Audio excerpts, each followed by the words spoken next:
Hello crafty friends, and welcome to my scrap room. And today what I have for you are some samples of some layouts that I've done, so really a layout share, but I want to point out that they are layouts that I've done using all foundation pages, some older that were in my stash and some more recent from gosh, I want to say probably more than likely from May during the National Scrapbook Weekend. I think the majority of these are at the top are older ones that I have in my stash. So here's what I do. When I have old just foundation pages, and by that, if you guys have not seen my previous videos on foundation pages and what they really are just the papers. There's no photos, there are no embellishments. For me, how I do it and I approach it, I'm solely concerned with the placement of the paper. So this first layout is actually a 2-page layout of foundation pages that were sitting, so you'll just forgive the glare. I may just maybe go, you're gonna find glare in both places. So I'm gonna show you both. Because originally I did these in a, to be used as 2 separate layouts. So the pictures you'll see will have some continuity, and I'll show you what that means. The other kind of big thing for me that I've been trying to do when I'm scrapbooking is I'm really bad at using chipboard. So you're gonna see lots of chipboard getting used on these layouts. So I'm not 100% sure what collections or anything like that. I do know that the paper is my mind's eye. So there's the first one. This is the companion page to that, and it has the same subjects in my photos. Again, more chipboard here, and chipboard here, and as well as here. But you'll see that it's many of the same colors, right? The same colors because they came from the same collection. Maybe this is a better shot, even though you're getting lots of glare from the photos. I think this is, this was a great way for me to use these up because a lot of the colors that are being worn by the subjects in my photos are the navies. You see some yellows, you see some pinks in my little niece's outfit. So there's that one. This one is another one that was just sitting in my stash waiting to be used. And this is an older, but these are from the same collection, as are these. These were just kind of leftover papers, as were these. And I just trimmed them, and I punched these, just cut these and layered them. These were from that collection. These weren't, but they were in my color stash. This I thought matched really well. So you have the pops of green and the oranges from the photos. So yeah, so there's that one. This one is one I did the foundation page in May. So you'll see that originally this was just a white cardstock with the 2 strips of paper here. Again, it's just what I had in my stash. I didn't really do any measurement for the most part. Because I decided to use this red to kind of pop up the photos, I thought it would be good to also kind of back my whole layout on red. But you'll see that it has this particular multicolor paper has the turquoises, reds, pinks, black, So it has a good assortment of the different colors that you find in other places within my layout. You know, and obviously that complement the photos. So, or at least I thought. This is another 2-page layout. Let me try to see if I can try not to have too much glare for you guys. So here you have a 2-page layout, and you'll see the same strips here. This is one I haven't had in my stash. It was one I created in May. There's a large piece of pattern paper here, a strip that mimics this stripe here, and this long strip here.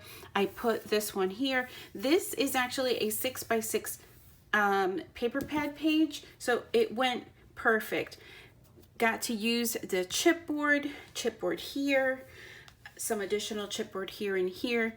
Any of the other kind of embellishments I always take from my color binder. Any kind of this was just pattern paper that I just decided to cut up. This was a scrap piece of paper. I just punched it out, embellished it a little bit. It really does take so much less time when you approach it that way. So this is a very similar, actually I think it's the same layout, but just using completely different papers. Again, the 2 strips here, you'll see the 2 long strips here, the larger pattern paper here, no pattern paper here, and then just the strip up here. In this one, you see that there's like different configurations for the photos. It really is up to you and what you decide of how many photos you want to use. But you'll see I just, again, embellish with, I just go through my color binder, try to find, I actually used a button here. I don't have a lot of chipboard on this one, but I just kind of went into my color drawers and binders and just picked out the embellishments that I thought would look good with this particular layout. So this is very old, 2006. the photos, I should say. So here's a more recent, some more recent photos. My little niece. Again, very simple. This is just, the foundation page is just one large paper here. It's about 6 inches, 6 by 12 inches. The orientation of the paper is facing this way, so otherwise you could, if you have a pattern paper that's a different orientation, you could very easily turn this into a horizontal layout. For the sake of this, obviously I went ahead and I used the paper this way, used the 2 photos here, and just found just different things within my stash to be able to complement. This is a vellum title that I had in an old Maggie Holmes. I used Crepe Paper Maggie Holmes collections to make a lot of my foundation pages in the month of May. So you'll see a lot of, you may hear me mention that several times. So here's another, again, foundation page with a big strip here, 2 smaller strips going vertically. Here's an extra, you can use a piece of scrap paper, you can use 6x6 paper pads, whatever it is that you want. This is what I used. I just went very monochromatically for the most part into the yellows and the oranges, and really use very slight pops of red. So just use the colors in here as my jumping off point, if you will. This is one of my favorite layouts of my stepdaughter. So here you have, again, a strip of paper here, another piece of strip of paper here, this same piece of paper, I just tore it, put it there. This is an extra, just scraps I had in my stash, and I just scallop punched it with a border punch. I backed the photo in gray because I just thought I wanted to play off of these smaller flowers in the background of this paper. Also backed the entire layout on gray, and then put the photo corners. This is from Pink Fresh Studio. I don't know who makes this paper. This is Pink Fresh though, and this is Pink Fresh. I want to say this is maybe from We Are Memory Keepers. This is chipboard. These are, I think I got them from either Hobby Lobby or Joann's, you know, the little embellishment packs. These are from Freckle Fawn. Not sure who made the puffy hearts. I forget. But that's that one. And last but not least is this one. This is definitely, I can tell it's Cartabella, this background. And then I just used, it's just a larger square piece of paper with 2 strips here. And I fishtailed them and then literally just found the pictures and went to my color drawers and just worked off of the blacks, the browns, and this kind of peachy shade, and kind of just went with it, you guys. So I also, this is one of my other favorites. I really love this. I do have to do some additional journaling on here, but you get the gist of it. So thank you for joining me. This is one of my layout shares, and I'm sure more to come in the future. Bye guys, thanks for joining.